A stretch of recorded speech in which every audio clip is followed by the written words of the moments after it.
कहानी की शुरुआत में अपनी कहानी की फीमेल लीड जिया को देखते हैं, जो अपने स्टोर रूम में अपने कुत्ते को डांट रही होती है और कहती है कि तुमने अभी तक खाना नहीं खाया। और फिर वो अपने स्टोर रूम से एक बर्तन निकालकर उसमें डॉग फूड डालती है और तभी टीवी पर हमें एक न्यूज दिखाई जाती है जिसमें महारानी का ताज दिखाया जा रहा था कि तभी डॉग जिया के पास वापस आ जाता है और खाना मांगता है। तो कहती है इतनी जल्दी तुमने खा लिया, और फिर वो और खाना डालती है। वहीं अब हमें 16वीं शताब्दी का एक सीन दिखाया जाता है जहाँ पर युद्ध चल रहा था और लोग भूख से मर रहे थे, किसी के पास भी खाने को खाना नहीं था। यहाँ तक कि युद्ध के कारण वहाँ की दशा बहुत ज्यादा बुरी हो चुकी थी, यहाँ तक कि वहाँ के सोल्जर्स भी भूखे मर रहे थे।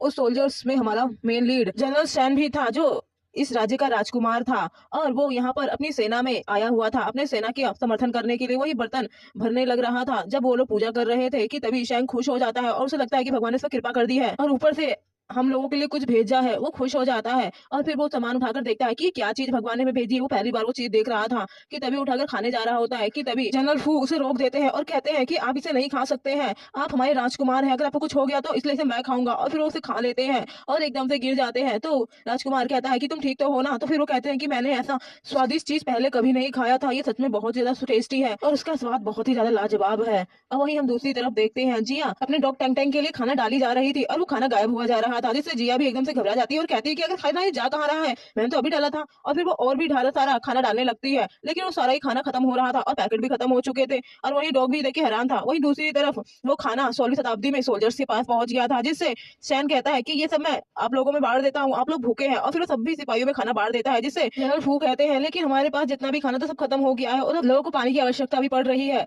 तो हम क्या करें। तो राजकुमार कहता है कि भगवान ने हमारी मदद करनी शुरू की है, हम उनसे और प्रार्थना करते हैं, वो हमारी समस्या का समाधान जरूर देंगे। और वो सभी लोग प्रार्थना करने लगते हैं हाथ जोड़कर। राजकुमार सैन भगवान की जय जयकार करने लगते हैं और कहते हैं भगवान हम पर कृपा करिए। वहीं दूसरी तरफ जिया कहती है सारा खाना गया कहाँ। अब देखती हूँ पानी डालकर के पानी भी रुकता है फिर चला जाता है और फिर वो टोटी खोलकर बर्तन को पानी के नीचे ही रख देती है और वहां से चली जाती है कि तभी पानी टपकने की आवाज आती है और वो कहती है एक बार जरा देखूं, और फिर चली जाती है। वहीं दूसरी तरफ 16वीं शताब्दी में पानी आने लगता है और वो बर्तन पानी से भर जाता है, जिससे सभी सोल्जर्स कहते हैं भगवान ने हमारी सुन ली। और फिर वहीं राजकुमार शन कहता है कि मैं भगवान से और प्रार्थना करूंगा ताकि वो हमारी समस्या को जल्द से जल्द पूरा करे। तो जनरल फू कहते हैं लेकिन राजकुमार अगर आप यहाँ पर प्रार्थना ही करते रहेंगे तो बाकी की समस्याओं को कौन देखेगा। अभी हमारी एक समस्या खत्म हुई है लेकिन सीमा पर बहुत सारे घुसपैठिए अंदर आने की कोशिश कर रहे हैं और बहुत लोगों ने तो अंदर आना भी शुरू कर दिया है। अब हम क्या करें। राजकुमार ये सुनकर गुस्सा हो जाते हैं और कहते हैं उन लोगों की इतनी हिम्मत कि उन्होंने हमारी सीमा पार करने की कोशिश की है, अब उन्हें हमें बताना ही पड़ेगा कि आखिर हम हैं कौन। और फिर वो शाओ को वहाँ की निगरानी करने के लिए कहते हैं। वहीं जनरल फू कहते हैं कि राजकुमार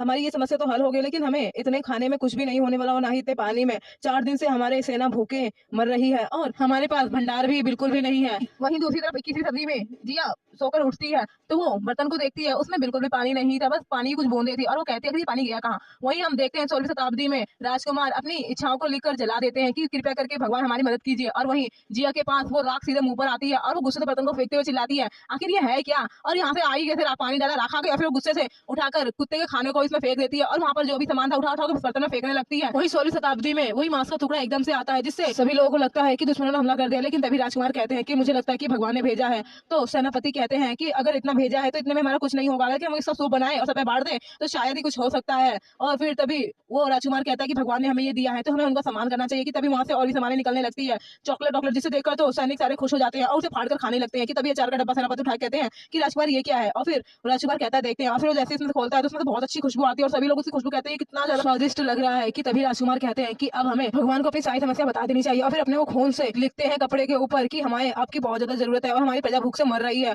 वहीं दूसरी तरफ जी अपना मुंह धुलती है, उस कटोरे को फेंक देती है लात मार के। कि तभी उसमें से वो कपड़ा निकलता है और उसके चेहरे पर आता है जिस पर लिखा हुआ था कि भगवान आपने हम पर ध्यान दिया, हमारी प्रजा कष्ट भोग रही है, माँ अपने बच्चे को पानी की जगह खून अपना पिला रही है, यहाँ सभी लोग भूख से तड़प रहे हैं, 30,000 लोग बस आपकी दया की आशा करते हैं, हमारी मदद करिए भगवान। तो जिया सोचती है कि आखिर इसमें से ये कैसे आया। और फिर वो सोचती है कि चलो छोड़ो, और फिर वो सोचती है कि कहीं अगर ये सच हुआ तो। और फिर वो उसे उठाकर बर्तन को अपने स्टोर रूम में ले आती है जहाँ पर बहुत सारा खाने का सामान था और कहती है कि इतना सारा सामान तो मैं अकेले खा नहीं सकती, खराब होने से अच्छा है कि इन लोगों को मैं ही दे देती हूँ। और फिर वो जैसे ही बर्तन के ऊपर खाना रखती है तो वो सारा गायब होकर 16वीं शताब्दी में चला जाता है। वही सेनापति सू जब देखते हैं और कहते हैं इतना महीन आटा मैंने आज तक नहीं देखा। और वही राजकुमार भगवान को धन्यवाद करते हैं अपनी इस कृपा दृष्टि के लिए। कि तभी जनरल फू कहते हैं लेकिन इतना पर्याप्त नहीं होगा। तो राजकुमार कहते हैं बस इतना लालच करना जरूरी नहीं है, भगवान ने हमारे लिए इतना सब कुछ किया तो हमें भी उन्हें चढ़ावे में कुछ कीमती चीजें देनी चाहिए। और फिर वो अपनी सारी कीमती चीजें उसमें डालते हैं और फिर राजकुमार अपना लॉकेट जो खास होता है वो भी डाल देते हैं, जो उनके परिवार की खास निशानी थी। कि तभी एक सैनिक आकर कहता है कि हमला हो गया है। वहीं हम देखते हैं कि जिया चाय पी रही थी कि तभी उसके घर पर कोई आ जाता है और जैसे दरवाजा खोलती है तो उसके अंकल आंटी थे और उनका बेटा, और वो जबरदस्ती उसके घर में घुस जाते हैं और सारी चीजों को इधर से उधर देखने लगते हैं और उस पर हुक्म चलाने लगते हैं। तो जिया कहती है कि आप लोग यहाँ पे क्या कर रहे हैं? आप लोग उस समय तो आए नहीं जब मैं प्रॉब्लम में थी और अब यहाँ पे क्या करने आए हैं? तो आंटी कुछ कागज निकाल कर जिया को देते हुए कहती है कि तुम्हारे डैड ने हमसे 10 मिलियन लिए थे और वो वापस तुम्हें करने हैं। अगर तुम नहीं करोगी तो ये घर हम ले लेंगे और तुम्हारी इस लड़के के साथ शादी भी तय की गई थी तुम्हारे डैड ने। ये बोलकर वो लोग कहते हैं कि 3 दिन में तुम्हें उसके साथ शादी करनी है। तो जिया उन लोगों को घर से निकाल देती है और कहती है कि 3 दिन बाद आना, मुझे इस लड़के से कोई शादी-वादी नहीं करनी है। असल में वो लड़का नहीं बुड्ढा था। और फिर वो पेपर्स की फोटो देखती है जिसमें उसके डैड के ही साइन थे और जिया परेशान होने लगती है कि आखिर वो 3 दिनों में कैसे पैसों का अरेंज करेगी, क्योंकि उसके पास इतने सारे पैसे नहीं थे कि तभी उसे वो खून से भरा लेटर याद आता है। और वो जैसे ही उस बर्तन के पास जाती है तो वहाँ पर देखती है कि उसमें ढेर सारा सोना था और एक कीमती लॉकेट भी, जिसे देखकर वो कहती है कि आखिर ये किसने मुझे भेजा है, कहीं जिसकी मैंने मदद की उसने तो नहीं भेजा है मुझे। और फिर वो उन सभी चीजों को देखने लगती है और कहती है कि इस बर्तन से आया है तो मुझे इन लोगों की मदद करनी चाहिए। और वो बर्तन को उठाकर अपने पास करके बोलने लगती है कि क्या आप लोग मुझे सुन पा रहे हैं? वही बर्तन से दूसरी तरफ आवाज आती है 16वीं शताब्दी में, जिसमें राजकुमार भी जब वो ये आवाज सुनते हैं तो वो उस बर्तन के पास आ जाते हैं। वहीं जिया कहती है इस बर्तन से अब कोई आवाज नहीं आ रही है और वो उस बर्तन को देखकर बोलने लगती है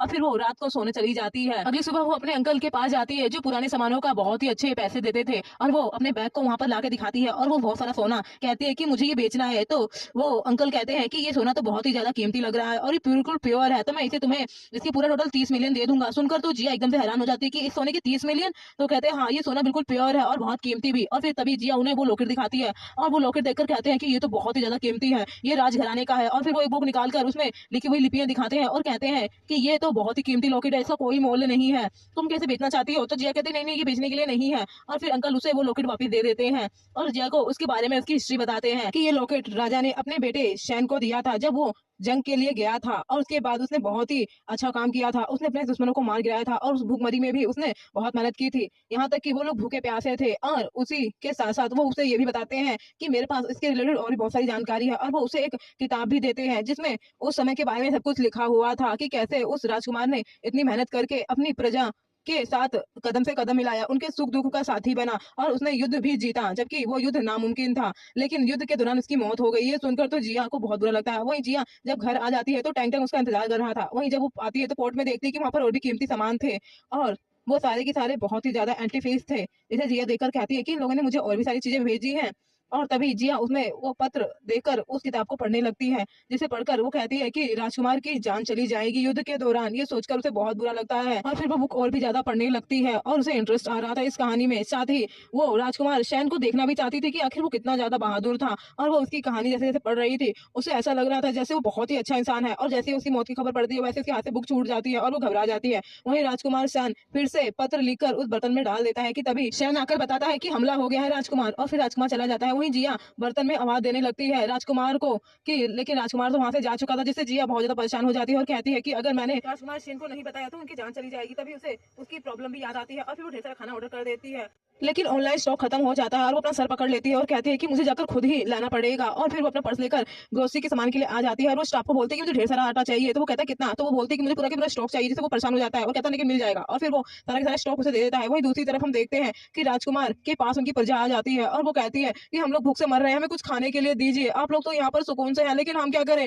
आप लोग के युद्ध के चक्कर में हम भूखे मर रहे हैं, हम लोग यहाँ पर परेशान हैं, हमारे बच्चे भूखे हैं। और फिर वो लोग वहाँ पर लड़ने लग जाते हैं, जिससे राजकुमार कहते हैं कि हमें पता है कि आप लोग सब समस्या से गुजर रहे हैं, लेकिन इस मुश्किल घड़ी में हमारे पास बस भगवान ही एक सहारा है और उन्होंने हमें खाने के लिए दिया है, हमें उनकी जाकर आसरा लेना चाहिए, उन्हें पूजा करनी चाहिए, तो वो हमारी बात सुनेंगे। जिससे किसी को भी भरोसा नहीं हो रहा था कि क्या भगवान ने उन्हें खाना दिया है। तो वो एक औरत कहती है कि अगर ऐसा है तो हमें भी खाना दीजिए, हमें भी भूख लगी है, अगर भगवान ने आपको दिया है। तो वो कहता है कि हमें प्रार्थना करनी चाहिए और फिर वो सभी की सभी आकर उस बर्तन के पास प्रार्थना करने लगते हैं, लेकिन वहां से कुछ भी नहीं आ रहा था, जिससे सभी लोगों को शक होने लगता है कि भगवान ने सच में कुछ दिया भी है कि बस ये नाटक कर रहे हैं। लेकिन तभी राजकुमार कहते हैं भरोसा रखिए और फिर तभी उस औरत का आदमी कहता है कि तुम चुप रहो और हमें राजकुमार पर पूरा भरोसा है। और फिर वो लोग अपनी प्रार्थना कंटिन्यू करते हैं कि तभी बर्तन से ढेर सारा अनाज आने लगता है और सभी लोग देखकर हैरान हो जाते हैं। सभी को वो दिखाते हैं, जिससे सारी प्रजा खुश हो जाती है और वो भगवान की जय जयकार करते हैं और कहते हैं कि सच में भगवान ने हमारे लिए सब कुछ भेजा है। और वो लोग बहुत ज्यादा खुश हो रहे थे कि अब वो भूखे नहीं मरेंगे। वहीं राजकुमार सैन सभी को आश्वासन देते हैं कि इस मुश्किल घड़ी में हमें सबको साथ में मिलकर रहना चाहिए और एक ना एक दिन हम इस विपदा का हल निकाल ही लेंगे। और फिर वो सभी लोगों में खाना बांटने लगते हैं। वहीं जनरल फू राजकुमार के पास आता है और कहता है कि इतने भंडार में हमारा कुछ नहीं होगा, सब कुछ खत्म हो रहा है जल्द से जल्द। कि तभी देखते हैं कि बर्तन में से अब और भी खाद्य भंडार निकलने लगता है, जिसे देखकर सभी लोग खुश होते हैं और कहते हैं कि भगवान हम पर बहुत ज्यादा कृपा कर रहे हैं। कि तभी वहां से एक मुरब्बे का डब्बा निकलता है और राजकुमार को दिखाते हैं कि ये तो कुछ अलग है। और फिर सभी लोग उसे देखते हैं कि तभी कहते हैं कि ये सब सामान तो बहुत ही ज्यादा अच्छा है, हमने ऐसा सामान यहाँ पर कभी नहीं देखा। और फिर वो भगवान की पूजा करने लग जाते हैं और उन्हें धन्यवाद करने लगते हैं। कि तभी बर्तन में से आवाज आती है तो शैन जल्दी से बर्तन की पास अपना कान लगाता है। वही बर्तन से दूसरी तरफ जिया बोल रही थी, जिसे सुनकर राजकुमार के चेहरे का रंग एकदम फीका पड़ जाता है, क्योंकि वो उसका नाम लेकर उसकी आइडेंटिटी उसे बता रही थी, जिससे वो अपना हाथ जोड़ लेता है। और वहीं देखते हैं कि राजकुमार हमेशा ही बर्तन के पास बैठा वहाँ पर भगवान से प्रार्थना कर रहा था कि भगवान उसकी सारी समस्याओं का हल दे। वहीं दूसरी तरफ जिया राजकुमार की एक मूर्ति बनाकर पेंट कर रही थी, क्योंकि वो जानना चाहती थी कि आखिर राजकुमार कैसा दिखता है। वो यही सोचकर उसने उसकी एक मूर्ति पेंट की थी। और वहीं दूसरी तरफ राजकुमार बस प्रार्थना कर रहा था कि तभी जनरल फू उसके पास आते हैं और कहते हैं कि राजकुमार, आपको भी कुछ खा पी लेना चाहिए। आप हमेशा ही यहाँ पर अगर बैठे रहें तो आपका स्वास्थ्य बिगड़ जाएगा। लेकिन राजकुमार कहते हैं कि नहीं, मैं भगवान की प्रार्थना करना चाहता हूँ ताकि इस समस्या से जल्द छुटकारा मिल सके। वहीं जिया एक बार फिर से बर्तन से अपनी बातें करने लगती है और वहीं दूसरी तरफ शैन भी बर्तन के पास ही होता है, जिससे उसकी आवाज सुनाई देने लगती है। और जिया उससे बोलती है कि तुम्हें सारा सामान मिल गया है ना, और कौन कौन सी समस्या वो देखने लगते हैं बुक में कि आगे कहानी में क्या होने वाला है। इसीलिए वो उसे बताती है कि आगे जो तुम्हारे यहाँ पे भुखमरी की समस्या चल रही है वो वहाँ पे शकरगंजी से वो पूरी हो सकती है, क्योंकि शकरगंजी 2 महीनों में होता है और तुम्हें इसी से उन सभी को बताना है और उन लोगों को गाने के लिए कहना चाहिए। वहीं सभी लोग अभी भी परेशान थे, क्योंकि जितना वहां पर सामान आया था उतने में सभी लोगों का गुजारा ज्यादा टाइम के लिए नहीं होगा। तो राजकुमार उसके पास आ जाते हैं और कहते हैं कि तुम चिंता मत करो, भगवान हमारी प्रार्थना को जरूर स्वीकार करेंगे और हमें भगवान से प्रार्थना करनी चाहिए। तभी वहां बर्तन में से और भी बहुत सारा सामान आने लगता है, जिसे देखकर सभी लोग खुश हो जाते हैं। और अब तो पानी होने की बोतलें भी आ रही थी। वही जिया टंग टंग के साथ खेल रही थी कि तभी बर्तन में एक सोने का टुकड़ा आता है, जो जिया बर्तन लेकर वहां पर सामान के पास जाती है और कहती है कि इन्हें अभी लगता है कि और भी सामान की जरूरत है। और फिर वो सारा सामान वहां पर दोबारा से भेज देती है और वहां पर इतना सारा सामान का देखकर सभी लोग चौंक जाते हैं और कहते हैं कि भगवान ने हम पर कितनी ज्यादा कृपा की है। इस बार तो उन्होंने हमसे बहुत सारा सामान दिया है। और वो लोग भगवान की जय जयकार करने लगते हैं। वहीं राजकुमार शैन कहते हैं शकरगंजी उठाकर कि हमें भगवान का आदेश है कि हमें ये शकरगंजी उगानी चाहिए, और ये 2 महीने में होती है, जिसकी वजह से ये रेत वाले स्थान पर भी अच्छे से हो जाते हैं। और अभी हमारे यहाँ पे भुखमरी का समय चल रहा है, जिससे सभी लोग खुश हो जाते हैं और राजकुमार की बात मान जाते हैं। वहीं सेनापति फू कहते हैं कि भगवान ने हमारे लिए इतना अच्छी योजना बनाई है, तो हमें उनकी बातों को मानना चाहिए। वहीं सभी लोग इस बात के लिए राजी थे, क्योंकि कुछ समय के लिए उनके पास खाने के लिए पर्याप्त खाना था और सभी लोग काफी ज्यादा खुश थे और भगवान को धन्यवाद कर रहे थे। वहीं राजकुमार सभी लोगों को खुश देखकर बहुत ज्यादा खुश था कि आखिरकार धीरे धीरे कर यहाँ की समस्या खत्म होती जा रही थी। वहीं राजकुमार को भी खुशी हो रही थी कि भगवान ने उसकी इतनी मदद की है, और भगवान को धन्यवाद करना चाहता था। लेकिन उसके पास और भी बहुत सारी समस्या थी, जिसमें सबसे बड़ा अभी युद्ध चल रहा था वो, और उसके पास हथियारों की भी कमी आ गई थी। जनरल फूड राजकुमार के पास आते हैं और तभी राजकुमार उसे कुछ ज्वेलरी और गहने इकट्ठा करने के लिए कहता है कि इसकी हमें सबसे ज्यादा जरूरत पड़ेगी, हमें भगवान को अर्पण करना होगा। वहीं हम दूसरी तरफ जिया को देखते हैं, जो अपना काम कर रही थी कि तभी उसकी आंटी का कॉल आता है और वो उसे ब्लाइंड डेट के लिए कहती है। तो जिया उस पर गुस्सा करती है और कहती है कि मैं कोई उस बुढ़े के साथ ब्लाइंड डेट पे नहीं जाऊंगी, और फिर वो फोन काट देती है और वो मूर्ति को देखकर बातें करने लगती है। कि तभी हम दूसरी तरफ देखते हैं 16वीं शताब्दी में, जहाँ युद्ध चल रहा था और राजकुमार ने कई सारे अपने दुश्मनों को मार गिराया था। और वहीं सेनापति जी कहते हैं कि अभी ये लोग धीरे धीरे करके और भी आते जाएंगे, क्योंकि ये घुसपैठिए अभी आधे भी नहीं आए हैं। और वहीं हम जिया को देखते हैं, जिसके पास डिलीवरी बॉय आया था और कह रहा था कि मैडम, जो आपने ग्रोसरी का सामान लिया था उसकी पेमेंट कर दीजिए। कि तभी वो ब्लाइंडेड वाला बुढ़ा भी आ जाता है और वो जिया को कहता है कि तुम्हें मैं याद हूं ना, मैं तुम्हारा ब्लाइंडेड, तुम्हारे माँ बाप ने मेरे साथ तुम्हारी शादी फिक्स की थी, तो बताओ कब कर रही हो मुझसे शादी। तो जिया उसे देखकर कहती है कि मैं तुमसे कोई शादी नहीं करूंगी, पहले जाके अपनी उम्र देख, मैं तेरी बेटी की उम्र की हूँ, तू पागल है क्या। तो वो बुढ़ा उस पर गुस्सा करता है और कहता है तुझे मुझसे शादी करनी ही पड़ेगी। तभी वो डिलीवरी बॉय कहता है अरे आप लोग बाद में लड़ाई कर लीजिएगा, मेरा पेमेंट पहले कर दीजिए, मुझे और भी सामान पार्सल करना है। तो तभी वो बुढ़ा कहता है कि लाओ मैं तुम्हारा पेमेंट कर देता हूँ, कितना पेमेंट है। लेकिन 3 मिलियन सुनकर तो वो एकदम से पीछे हो जाता है। वही टैंक टैंक भी आकर उसे भगाने लगता है। वहीं जिया जब घर में आती है तो देखते हैं कि बर्तन में और भी ज्यादा एंटीफिक्स और महंगी चीजें कीमती थी, जिसे देखकर जिया खुश हो जाती है और वो अंकल के पास उन सामान को लेकर आ जाती है। उन्हें वो सामान दिखाती है, जिसे देखकर अंकल खुश हो जाते हैं और वो कहते हैं कि तुम बैठो, मैं तुम्हारे लिए कुछ खाने पीने के लिए मंगाता हूँ। और फिर वो सामान को देखने लगते हैं बड़े ही ध्यान से और कहते हैं कि तुम्हारे पास सच में इतनी कीमती कीमती चीजें हैं। तो वो बोलते हैं कि मैं इसका अच्छा प्राइस नहीं दे पाऊंगा, इसका अच्छा प्राइस ना जल्द ही एक एंटीफिक्स का बहुत बड़ा समारोह होगा, वहीं पे तुम्हें इसकी अच्छी कीमत मिलेगी। वहीं हम दूसरी तरफ देखते हैं, युद्ध के दौरान राजकुमार थोड़ा घायल हो गया था और वो थोड़ा बीमार लग रहा था। कि तभी उसके पास साव भागते हुए आता है और बताता है कि कुछ घुसपैठिए चोरी छुपे अंदर घुस गए हैं, जिससे राजकुमार वहां चला जाता है। वहीं हम दूसरी तरफ देखते हैं, जिया उस बुक को देख रही थी जो अंकल ने उसे दी थी, और उसमें उन सामान के बारे में और राजकुमार के बारे में बहुत कुछ लिखा हुआ था। और फिर अंकल उसे राजकुमार के बारे में बताते हैं कि वो कितना ज्यादा बहादुर और अच्छा इंसान था।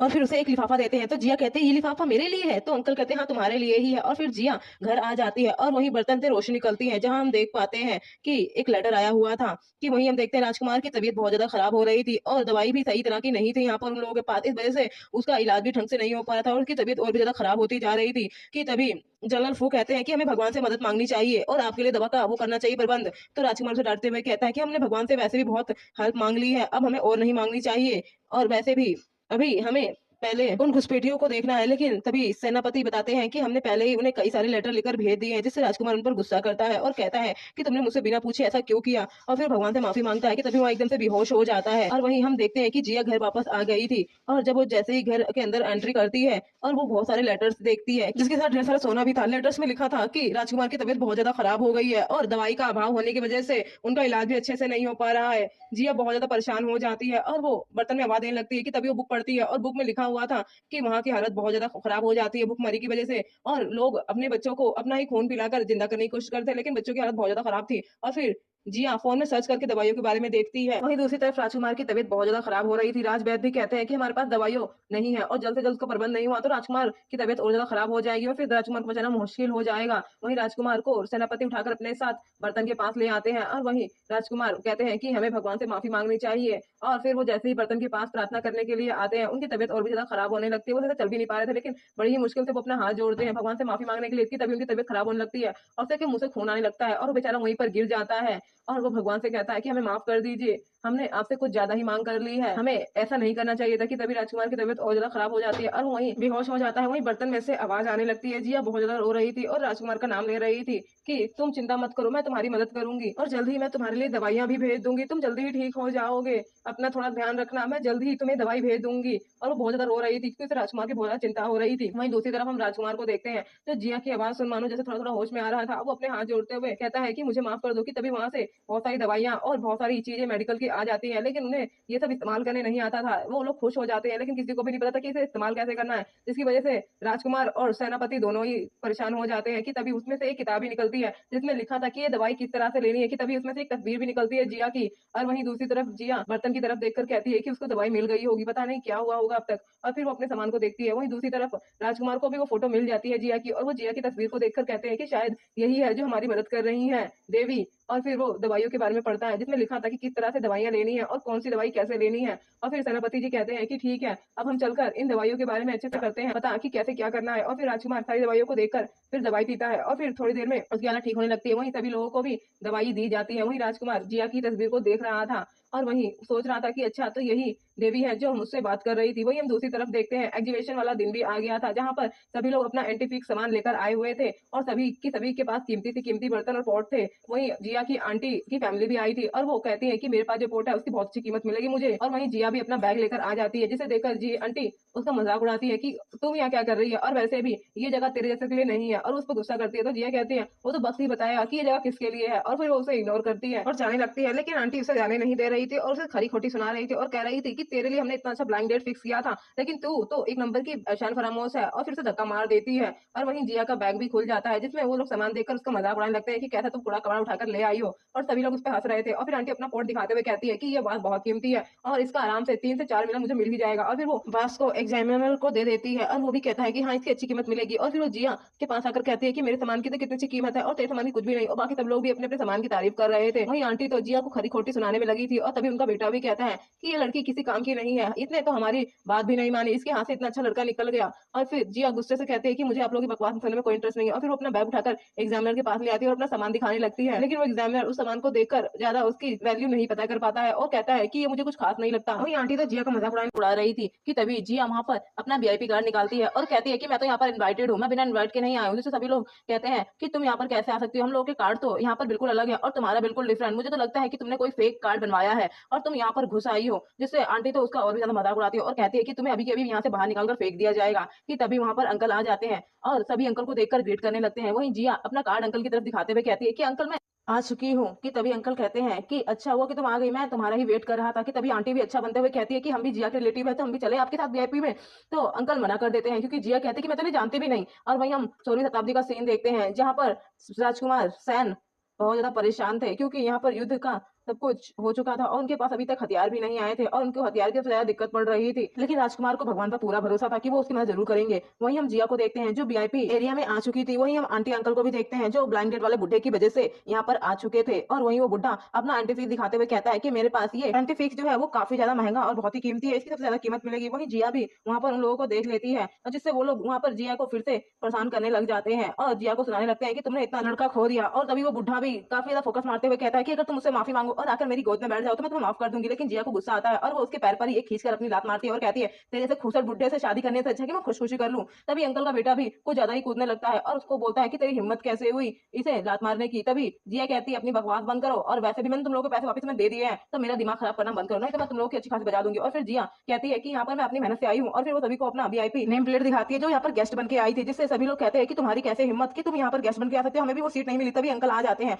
और जिया को अपने साथ वहां पर बैठा देते हैं कि तभी ऑक्शन शुरू हो जाता है, जहां पर सारे ही सबको कीमती पोर्ट लाकर दिखाने होते हैं। और फिर उन सभी की बोली लगने वाली थी और धीरे धीरे करके सारे पोर्ट्स आ रहे थे जिनकी कीमत मिलियन अरबों में लगती जा रही थी, और सभी लोग उसकी कीमत लगा रहे थे कि तभी वहां पर एक ऑप्शन जीत जाते हैं और आंटी का वास 2 मिलियन में बिकता है। वो खुश हो जाती हैं और वहीं धीरे धीरे करके और भी लोगों के वास आते जा रहे थे, और लेकिन जिया को इनमें कुछ भी इंटरेस्ट नहीं आ रहा था और वो बोर हो रही थी कि तभी उसे अपने झोले में से एक रोशनी नजर आती है और उसे पता चल जाता है कि वो बर्तन से कुछ निकल रहा है। और फिर वो जैसे ही देखती है तो बर्तन में एक लेटर था, क्योंकि बर्तन जिया अपने साथ लेकर आई थी, जिसमें लिखा हुआ था कि युद्ध शुरू होने वाला है और उन्हें जल्द से जल्द हथियार की जरूरत पड़ेगी। वहीं जिया थोड़ा परेशान हो जाती है कि कैसे वो यहाँ पर अरेंज करे हथियारों का। और वहीं वो बुढ़ा खुसट भी आ जाता है अपने पोर्ट को लेकर और कहता है कि मेरा सबसे ज्यादा महंगा और कीमती है और इसकी कीमत करोड़ों अरबों में होगी। और वो बहुत ज्यादा बढ़ा चढ़ा के अपने पोर्ट की तारीफ कर रहा था कि तभी वो एंटी फ्रीज चेकर कहता है कि इसकी ज्यादा कोई कीमत नहीं है, बस ये दिखता एंटी फ्रीज जैसा है पर ये इतना ज्यादा खास नहीं है। जिससे वो बुढ़ा तो लड़ाई करने लग जाता है और कहता है कि आप ऐसे कैसे कह सकते हैं, मैंने इसे 50 मिलियन में खरीदा था और मैंने इसके लिए कितनी ज्यादा मेहनत की थी। लेकिन वो बताता है कि बस ये दिखता ऊपर से अच्छा है लेकिन असल में इसकी ज्यादा वैल्यू नहीं है, जिससे सभी लोग उसको मजाक उड़ाकर हंसने लगते हैं। वहीं जिया का भी सर दर्द होने लगता है कि ये पागल बुढ़ा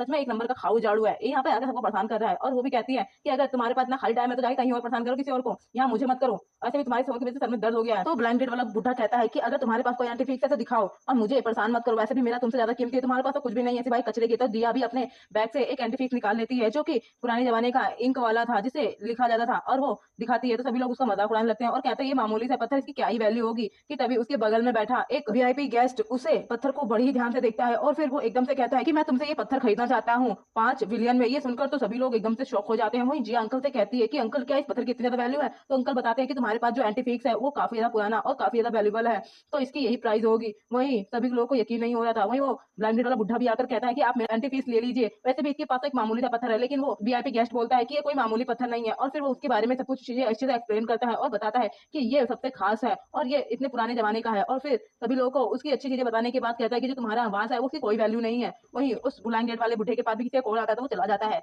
वहीं हम देखते हैं कि सभी लोग ये सुनकर हैरान हो जाते हैं। वहीं वो वीआईपी गेस्ट जिया को कहता है कि तुम्हें ये प्राइस ठीक लगता है ना, मैं तुम्हें पैसे जल्द ही ट्रांसफर कर दूंगा। लेकिन जिया कहती है कि मुझे आपसे एक फेवर चाहिए, मुझे पैसों के बदले क्या मुझे हथियार मिल सकते हैं? तो वो कहता है हथियार, मैं हथियारों का बिजनेस नहीं करता। तो वो कहती है कि मुझे पता है कि आप मुझे हथियार दिला सकते हैं और आप चाहें तो मेरे पास और भी ऐसे बहुत सारी कीमती चीजें हैं। तो वो थोड़ा लालच में आ जाता है और मान जाता है कि मैं तुम्हें जल्द से जल्द अरेंज करवा दूंगा हथियार। तो जिया कहते हैं कि मुझे थोड़ा ज्यादा ही अर्जेंट में चाहिए आज ही। तो फिर वो कहता है आज ही, लेकिन फिर वो कहता है ठीक है कोई बात नहीं मैं दिला दूंगा। वहीं हम देखते हैं जियांग फैमिली की यंग लेडी आ रही होती है कि सभी लोग उस लोगों की तरफ देखते हैं और सभी उसे ग्रेट करते हैं क्योंकि सबको पता था कि जियांग फैमिली एंटी फीस के मामले में बहुत ज्यादा अच्छी थी और उनके पास एक से एक बढ़कर एंटी फीस थे। वहीं सभी लोग कहते हैं कि अब जियांग फैमिली की यंग लेडी आ गई है, तब इनका मुकाबला तो कोई भी नहीं कर सकता, इनके पास जो कीमती चीज होगी उसके सामने तो यहाँ सब कुछ फेल है। और वहीं जिया भी देखना चाहती थी कि आखिर इस ओवरलॉर्ड के पास है क्या, और फिर वो कहती है चलो देखते हैं। और वही जियांग फैमिली की यंग लेडी स्टेज पर आ जाती है और अपने सामान की काफी ज्यादा बढ़ा चढ़ाकर तारीफें करने लगती है। वही सभी लोग एक्साइटेड थे कि आखिर जियांग फैमिली की यंग लेडी कौन सा मास्टरपीस लेकर आई है। वहीं जिया अपने हाथ में वही राजकुमार का दिया हुआ पेंडेंट ले रखी थी। और वहीं हम देखते हैं कि जियांग फैमिली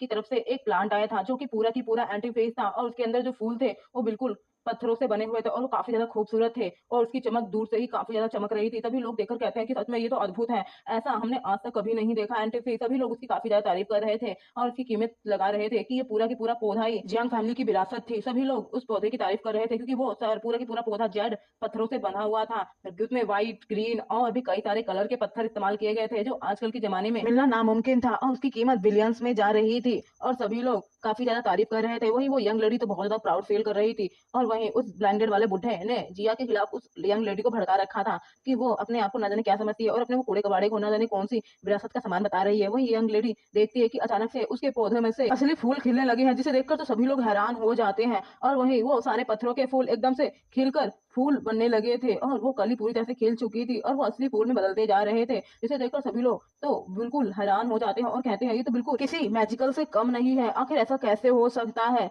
वहीं यंग लेडी भी देखती है कि उसका एंटी आर्टिफिक्स फूलों में बदल गया है। सभी लोग उस पौधे की काफी ज्यादा तारीफ कर रहे थे कि ये कितना ज्यादा कीमती और कितना ज्यादा वैल्यूबल है। वहीं जिया को भी इस पौधे के बारे में कुछ पता था और वो बताने जा रही थी कि ये कितने जाने पुराने जमाने का पौधा है और इस लॉकेट से इसे कंट्रोल किया जा सकता है, जिससे सभी लोग उसका मजाक उड़ाने लगते हैं। और तभी वो जाने लगते हैं स्टेज पर और कहते हैं कि मैं भी कुछ दिखा सकती हूँ। और तभी वो ब्लैंकेट वाला बुड्ढा वहाँ जिया को जाने नहीं दे रहा, तो उस पर गुस्सा कर रहा होता है, लेकिन जिया उसे इग्नोर करके जाने लगती है और वो सभी लॉकेट को दिखाती है और कहती है कि इस प्लांट की ये लॉकेट ही चाबी है और इससे ये प्लांट पूरी तरह से नॉर्मल हो जाएगा जैसे पहले था। वही वो यंग लेडी ये सुनती है तो वो उस पर गुस्सा करने लगती है और कहती है कि तुम्हारे कहने का मतलब क्या है कि ये प्लांट तुम्हारा है और हमने इसे चोरी किया है, तो हम पे चोरी का अंजाम लगा रही हो। तो जिया कहती है मैंने ऐसा कब कहा। लेकिन वो यंग लेडी तो जिया पर भड़कने लग जाती है और वो उसे उल्टा सीधा सुनाने लग जाती है और जिया को कहती है कि तुम यहाँ से निकलो और ये लॉकेट मुझे दो। ये बोलकर वो उसे लॉकेट लेने जाती है, लेकिन जिया उसे वो लॉकेट नहीं देती है। और तभी हम देखते हैं कि उस हाथापाई में वो लोग में काफी झगड़ा हो रहा था कि तभी उस प्लांट से वो फूल जो लगे हुए थे वो झड़ने लग जाते हैं, जिससे वो यंग लेडी तो गुस्सा हो जाती है और जिया पे और ज्यादा बरसने लग जाती है और कहती है कि तुमने मेरा एंटीफिक्स बर्बाद कर दिया और तुम एक नंबर की झूठी हो, तुमने मेरा एंटीफिक्स पूरी तरह से बर्बाद कर दिया। और वहीं वो एग्जामिनर भी कहता है कि अब इस पौधे की कोई कीमत नहीं रही है, जिसे सुनकर तो वो यंग लेडी पागल हो जाती है और कहती है कि इस लॉकेट की वजह से तुम्हारा सब कुछ हुआ है और तुमने मुझे बर्बाद कर दिया है, अब मैं तुम्हें छोड़ूंगी ही नहीं। और वो जिया को एक खरी खोटी सुनाने लगती है। वहीं जिया के पास भी मैसेज आता है कि हथियार मिल चुके हैं और तुम आकर देख सकती हो। वहीं जिया उसे कहती है कि मेरी वजह से ऐसा कुछ भी नहीं हुआ है और आप मुझ पर ऐसे इल्जाम नहीं लगा सकती हैं। वहीं वो ब्लैंकेट वाला बुढ़ा जिसने पहले ही जिया के खिलाफ उस लेडी के कान भर दिए थे, वो उसके और ज्यादा कान भरते हुए कहता है कि यही वो जिया है जो आपसे मुकाबला करने की बात कर रही थी। वहीं हम देखते हैं कि जिया के बैग को अंकल का लड़का देख रहा था कि इसमें क्या सामान है और वहीं हम देखते हैं कि वहां पर शोर मचा हुआ था कि तभी वहां पर क्यांग फैमिली के हेड आ जाते हैं जो अपने साथ वो रानी का ताज लेकर आए थे, जिसे देखकर सभी लोग खुश हो जाते हैं और जियांग फैमिली की यंग लेडी भी खुश हो जाती है। और वहीं वो पौधा भी नॉर्मल हो चुका था लॉकेट की वजह से, जिससे सभी लोग आपस में शोर मचाने लगते हैं। वही वो यंग लेडी तो कहती है कि सब कुछ जिया की वजह से हुआ और उसे इल्जाम लगाने लगती है, लेकिन तभी कैंग फैमिली के हेड उसे धक्का मार देते हैं और कहते हैं तुम्हारी हिम्मत कैसे हुई हमारी रानी को अफेंड करने की। और फिर वो ताज को जिया के आगे करते हुए कहते हैं कि महारानी जी आखिरकार अब हमें मिल ही गई और ये आपका ही ताज है। ये सुनकर तो सभी लोग हैरान हो जाते हैं और कहते हैं कि ये लड़की महारानी है।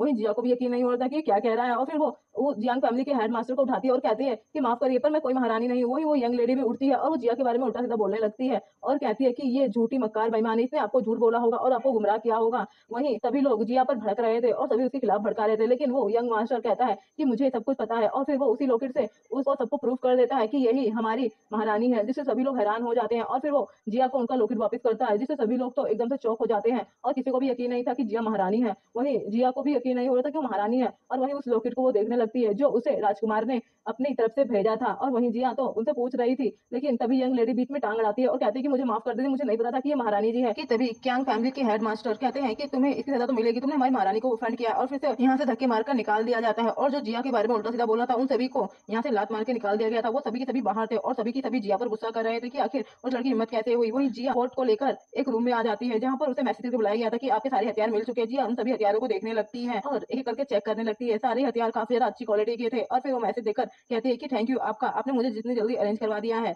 और फिर वो बाकी की चीजें देखने लगती है और धीरे धीरे कर कहती है कि अब मैं जल्द ही इसे वहां पर भेज दूंगी और वो लोग युद्ध जीत जाएंगे। और फिर धीरे धीरे सारे हथियार वो पोर्ट के जरिए दूसरी सदी में भेजी जा रही थी और वहीं वो सब भी जिन्हें बाहर निकाल दिया गया था वो सब उस मैजिकल पोर्ट को देखकर खुश हो रहे होते हैं। कहते हैं कि अच्छा इसी की वजह से ये इतना हवा में उड़ रही है। और फिर वो सभी मैजिकल पोर्ट को चोरी करने के लिए दबे पांव अंदर जाते हैं और वहीं जिया सामान को देख रही थी और वो लोग जैसे ही उसे चोरी करने के लिए उसके ऊपर आ जाते हैं वो सभी के सभी गायब होकर उसी पोर्ट के अंदर चले जाते हैं। और वहीं हम युद्ध का सीन देखते हैं जो कि काफी ज्यादा बुरी तरह से चल रहा था और सभी लोग मर रहे थे। और वहीं हम देखते हैं कि जनरल शू कहते हैं कि हमारे पास अभी तक हथियार नहीं आए हैं, अगर ऐसा ही चलता रहा तो हम युद्ध हार जाएंगे। लेकिन राजकुमार सैन कहते हैं कि हमें पता है कि भगवान हमारी जरूर मदद करेंगे, मुझे उन पर पूरा विश्वास है। कि तभी देखते हैं कि उनके पास सारे हथियार आ चुके थे और वहीं राजकुमार सैन भी खुश हो जाते हैं और वो सभी हथियारों को देखते हैं और जिसमें जो कि सभी नए जमाने के थे और उन्होंने ऐसा हथियार कभी नहीं देखा था, इसलिए उन लोगों को चलाने भी नहीं आता था। कि तभी वो एक नोट भी बुक देखते हैं जिसमें उस हथियार को चलाने का सब कुछ लिखा हुआ था, जिसे देखकर वो खुश हो जाते हैं और सब कहते हैं कि अब हमें जीतने से कोई नहीं रोक पाएगा। और वहीं हम देखते हैं पोर्ट के जरिए वो सभी इसी दुनिया में आ जाते हैं, जिसे सैनिक